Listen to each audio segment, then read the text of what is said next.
Thank you for those of you who have joined. I appreciate you being with us on time. This evening, we're going to go over how to complete vehicle logs for our learning lab. There's really only 3 forms that you touch and have to complete, but there's some nuances to them that after discussing with various people, I've learned are a bit confusing. So hopefully this will demystify some of that. For those of you familiar with unit vehicles, you've seen something that looks like this on your screen here, the unit or the vehicle binder. Inside, there are some fun little things, including a card that is not to be used for fuel, unless, of course, that is a mission funded a mission fuel. So with that, I'll point out that the documentation in this binder right in the front is all of the documentation related to what you can and cannot do with this card. So bottom line is, don't take it out of this plastic unless you know every bit of all of this paperwork and you have all the appropriate authorization before you move forward with it. You're going to find a table of contents just to give you a sense of what it might look like. This is one that was in a vehicle at Wing Headquarters, and there are some handwritten addendums in there. That's fine as long as all the right information is on there. It's there to organize. Believe it or not, this is not a standardized format Civil Air Patrol wide. It's something that Washington Wing actually does fairly well by having a format for our binders. So fortunately, we do have the standardized index within the Washington Wing, and this is what you're going to find. So we'll quickly go through. The first tab is the vehicle inspection log, the Form 73, that's a national form. And it looks like this. You're going to see that I've highlighted some certain areas, and these are the things that are a bit tricky for some people. So first and foremost is daily are all of the items 1 through 19. Those have to be checked by the first person that gets in the vehicle every day, once per day of the event, okay? Now down here, this one confuses a lot of people. Item 20 is completely standalone, and this signature block applies to only item 20. It's tire pressure, which does need to be checked monthly, and it requires signature and the date right here. So this just signature applies to item 20. On the left-hand side, under times used, this does not correspond with the date of the month. If it's the 16th of the month, I'm not going to fill in the 16 line. So we won't skip lines unless for some reason you needed more space to write a whole bunch of information, then you could just cross out the item and renumber if you needed. But this is just the number of times used. Now the hours, this is another thing that confuses people. This is literally all of the hours that that vehicle was signed out and unusable by any other personnel. So this is not the number of hours it took you to drive to an event and then drive back and then you add. It is literally all of the hours that that vehicle was in use and not available for others. And then the description over here, I wrote in some examples, pretty standard, pretty self-explanatory. And then the end of the month odometer reading, obviously that happens at the end of the month. All right, so flipping it over. There's the operator discrepancy report. And you'll see here, I wrote in an example, stickers faded. That would actually, believe it or not, be an example of a discrepancy. We do want our vehicles to look good. So if your vehicles out there have bad stickers and branding, you can actually enter that as a discrepancy and make sure and work with your logistics and transportation officer to get that turned in.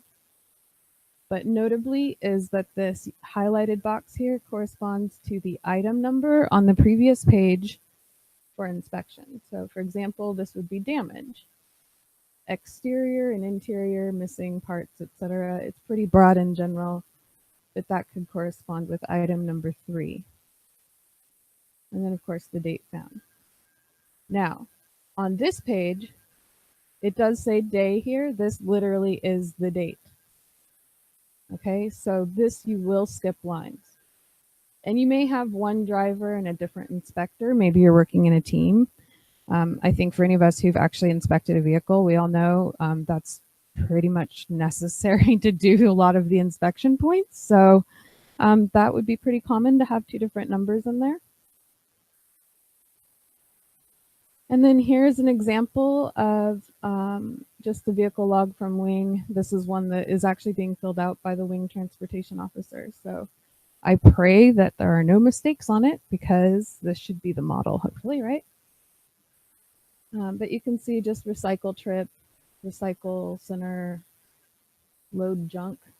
We have a lot of junk we're getting rid of at Wing. And then down here, the tire pressure was already inspected for the month. And so that was done on the 5th of October, right at the beginning. And then the flip side, I went ahead and marked out the Cap IDs since they were real. So you can see they did skip lines. All right, moving on. Tab 2, the vehicle trip log. This one is the Washington Wing Form 73. And this one is how you as the driver account for the mileage. You got in it at this particular mileage and you ended your trip at that particular mileage.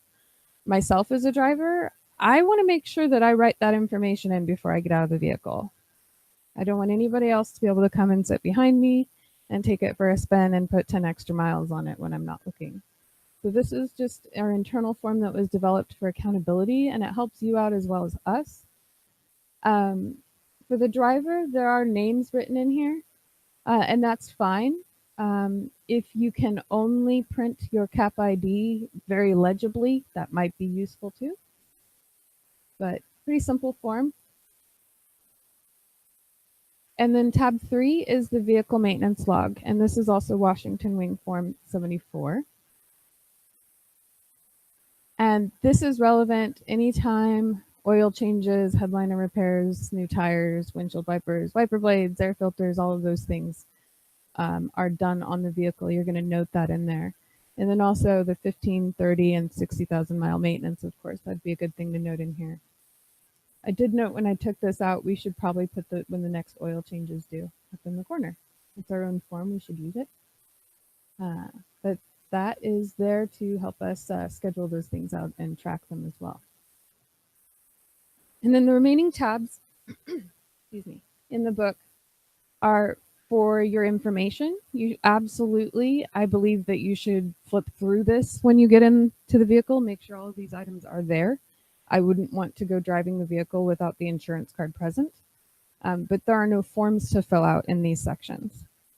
These are purely informational. I will note that the information in tab 9 is highly sensitive. So keep that in mind when you're leaving vehicles unlocked in unsecured areas. And then there should be extra forms found in the back of your book there. So bottom line, keep your logs and books up to date. You want to make sure all of these things are complete at all times. These are an inspection item, and as you know, these logs have to get updated, uploaded monthly. So every driver participating in this helps us to get that accomplished. And then if you have any questions about any of this, if you visit the Washington Wing section or the Washington Wing page under the logistics section, you'll find the sample file that I included here. This example you can download for your binder in your own vehicle. And then this presentation and these slides are actually already available on the Wing website if you go to the Chief of Staff section under the Chief of Staff soapbox. So if you have any questions about it, please email me.